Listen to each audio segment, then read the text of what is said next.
Hey everyone, so this is the third part of the series of Where are the Asian places in Sydney? As you may know, Sydney is home to a large Asian community, so let me take you through the next suburb, and this is the third one, so this is Rhodes. Now this suburb used to be an industrial complex before major redevelopments happened in the early 2000s. A whole bunch of high-rise apartments were built during that time. So it happens that a large number of Asian residents moved in, and thus we have a large amount of Chinese and Korean residents living here, like around 50% in total. So let's take a tour. Firstly, we're at the station, and this is the main point of transportation. Then we walk over to the streets, and it kind of reminds me of the newer districts of China, where it looks pretty modern. Then as we walk through the streets, we bump into Rhodes Waterside Shopping Centre. Constructed back in 2005, when the initial set of apartments were being built, it's a 2-level shopping centre that has several chain stores, and most importantly, it is home to IKEA. Our first glance of Rhodes Waterside gives us a view of their food court and their reading cinemas.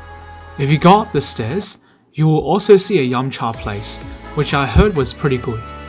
Then there's a bridge above the railway tracks that takes you to the corporate area of Rhodes, so if you work around the area, then it's convenient. Next up, we note that there's a few restaurants, a playground for young kids, which is part of the section above the escalator, which is interesting in my opinion. Then the further you walk, you will see the Rhodes IKEA. Opened back in 2005, this place is usually the go-to for furniture and home renovations. There's also a few bubble tea places like Share Tea, which is next to IKEA. On the bottom floor, there is a Gong Cha, which is situated near Coles. There is also a Miniso, which you can buy random convenience goods, and there is an Aldi for those looking for cheaper deals on non-branded products. Walking out of the mall, we bump into a lot of the cranes, since the apartment complexes are still under construction. Taking a stroll along Rhodes, you will notice a lot of the bike paths, as the suburb is quite flat and easy to ride around. You will also see lots of gardens that are carefully planned in nature. We also come across the nearby Peg Patterson Park, where Pokemon Go was a huge thing back in Rhodes. I remember the grass in the park being eroded, but that's all back to life now. When walking around, you'll see all these apartments that are either good looking or an eyesore. For me, my advice for these apartments is, generally speaking, look but don't buy.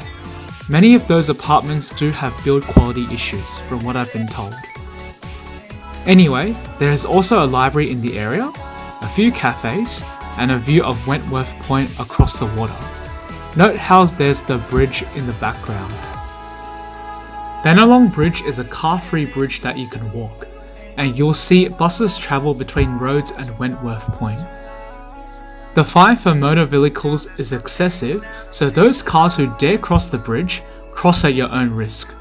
Nevertheless, when you walk across the bridge, you'll start to feel the nice breeze of the water and be able to absorb the beauty of the apartments. But just remember, look only, don't buy.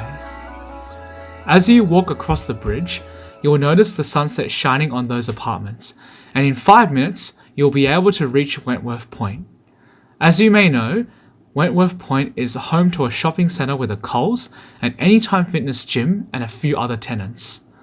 It's a relatively small shopping centre for now, but it has all the basics you need to survive. The food scene is nowhere near as good as Eastwood or Chatswood right now, but this might change in the foreseeable future. In the vicinity of Wentworth Point Shopping Centre, there's also a primary school that recently opened to new enrolments, so anyone who's got kids can send their children there for primary school. Hopefully it's a good primary school. Walking further down, you'll see Peerside Shopping Centre. It's currently home to a few tenants, but likewise, as this area is still in development, more shops will open soon. This area has a great vibe where you can sit down, have a coffee and relax. You can take kids to play and walk around. You can also play Pokemon Go here. There is also a ferry that takes you to either Parramatta or Circular Quay for those who need to work. Anyway, that's it for this video. If you liked it, make sure you like, share and subscribe. Don't forget to click the notification button, and once again, I'll see you soon. Laters.